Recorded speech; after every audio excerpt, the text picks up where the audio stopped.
Bharat Iran తో కుదుర్చుకున్న Chabahar port నిర్వహణ ఒప్పందం ప్రపంచవ్యాప్తంగా సంచలనం సృష్టిస్తోంది. ఈ ఒప్పందంతో పాకిస్తాన్కు భారత్ భారీ షాక్ ఇచ్చింది.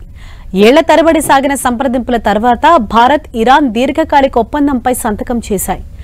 గల్ఫ్ కు ముఖద్వారంగా ఉండే చాబహార్ ద్వారా భారత్ పాకిస్తాన్ భూభాగంతో సంబంధం లేకుండా నేరుగా గల్ఫ్ దేశాలతో ఆఫ్ఘనిస్తాన్తో వాణిజ్యం కొనసాగించవచ్చు. ఈ ఒప్పందంతో వాణిజ్యపరంగా పాకిస్తాన్కు భారత్ చెక్ పెట్టినట్లయింది. దేశమంతా లోక్సభ ఎన్నికల సందడిలో ఉన్న వేళ అమెరికా హెచ్చరికలు పట్టించుకోకుండా భారత్ ఈ ఒప్పందం కుదుర్చుకుంది. చాబహార్ పోర్ట్ టెర్మినల్ 10 ఏళ్ల పాటు నిర్వహణ కోసం భారత్ ఇరాన్ ఒప్పందం కుదుర్చుకున్నాయి. ఈ ఒప్పందంపై 2 దేశాలు సంతకాలు చేశాయి.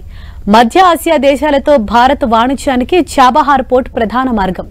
Kazakhstan, Tajikistan, Turkmenistan, Uzbekistan, Kyrgyz republic వంటి దేశాలకు ఈ పోర్టు ద్వారా భారత్ నేరుగా సరుకు రవాణా చేయొచ్చు. ఆఫ్ఘనిస్తాన్కు అవసరమైన ఆహార ధాన్యాలకు కూడా ఈ పోర్టు గుండా తరలించవచ్చు. ఇరాన్తో కుదుర్చుకున్న ఒప్పందం ద్వారా పాక్తో సంబంధం లేకుండా ఆయా దేశాల్లో భారత్కు వాణిజ్య, ద్వైపాక్షిక బంధాలు బలోపేతం కానున్నాయి. మధ్య ఆసియా దేశాలతో భారత్ వాణిజ్య విధానంలో ఈ ఒప్పందం మేలి మలుపుగా భావిస్తున్నారు.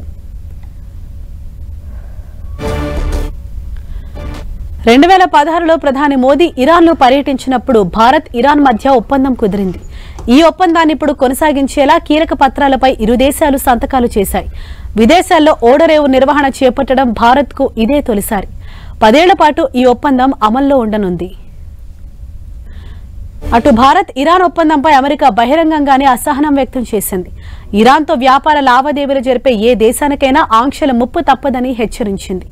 ఇరాన్తో ద్వైపాక్షిక సంబంధాలు, దేశ విదేశాంగ విధాన లక్ష్యాలపై భారత్ సొంతంగా నిర్ణయాలు తీసుకోవచ్చని, అయితే ఇరాన్తో లావాదేవీలు నిర్వహించుకునే దేశాలు అమెరికా ఆంక్షల చట్రంలో పడే ప్రమాదముందని తీవ్ర వ్యాఖ్యలు చేసింది.